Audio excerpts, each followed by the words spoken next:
Hello friends, Radhe Radhe. आज हम अधिक मास कथा अध्याय 7 सुनेंगे। पुरुषोत्तम मास, अधिक मास महात्म्य के 7वें अध्याय में भगवान नारायण देवर्षि नारद को मलमास, अधिक मास के दुख और उसकी व्यथा की कथा आगे सुनाते हैं।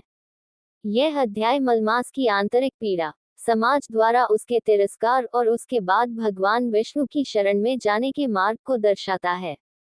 यहाँ अधिक मास महात्म्य के अध्याय 7 की विस्तृत कथा हिंदी में दी गई है। अधिक मास कथा, सप्तम अध्याय, चैप्टर 7। अध्याय का प्रारंभ और मलमास का विलाप। छठे अध्याय के आगे की कथा को जोड़ते हुए श्री नारायण कहते हैं, हे नारद, जब मलमास को 12 महीनों पितरों, देवताओं और मनुष्यों द्वारा पूरी तरह से त्याग दिया गया, तो वह अत्यंत दुखी और लज्जित हो गया। हर कोई उसे अपवित्र, निंदित और शुभ कार्यों के सर्वथा अयोग्य मानकर उसका उपहास उड़ा रहा था। संसार में अपने इस घोर अनादर से व्यथित होकर मलमास सोचने लगा, मेरा इस संसार में जन्म ही क्यों हुआ? न तो मेरा कोई स्वामी है, न कोई नाम है, और न ही मेरा कोई आधार है। सभी शुभ कार्यों में मेरा त्याग कर दिया जाता है। ऐसे तिरस्कृत जीवन को जीने से तो अच्छा है कि मैं अपने प्राणों का त्याग कर दूं। मलमास अत्यंत व्याकुल होकर रोने लगा। वह अपनी निंदा और अनाथपन के दुख से इतना टूट चुका था कि उसे चारों ओर केवल अंधकार ही दिखाई दे रहा था। वैकुंठ लोक की यात्रा। अपने दुखों से मुक्ति पाने और न्याय की गुहार लगाने के लिए मलमास ने निश्चय किया कि वह देवताओं के परम स्वामी, शरणागत वत्सल भगवान श्री हरि विष्णु की शरण में जाएगा। वह अपने सूक्ष्म रूप में दुखी और दीन मन से सीधे वैकुंठ लोक की ओर चल पड़ा।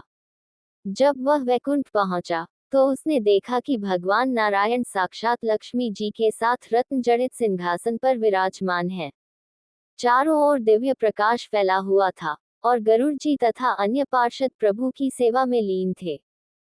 भगवान विष्णु के चरणों में विलाप।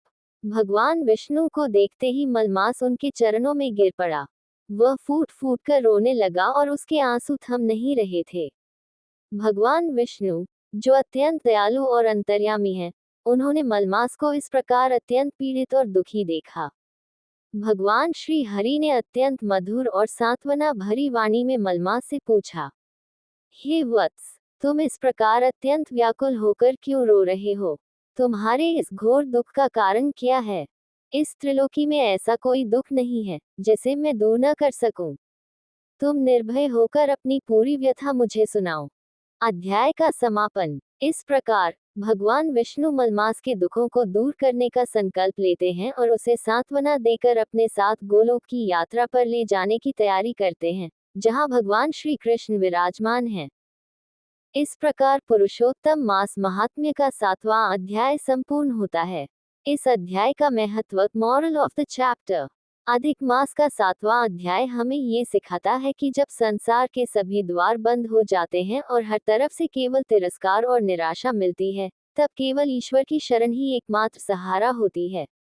भगवान कभी भी अपने शरणागत को निराश नहीं करते, चाहे वह संसार की दृष्टि में कितना ही निंदित या छोटा क्यों न हो।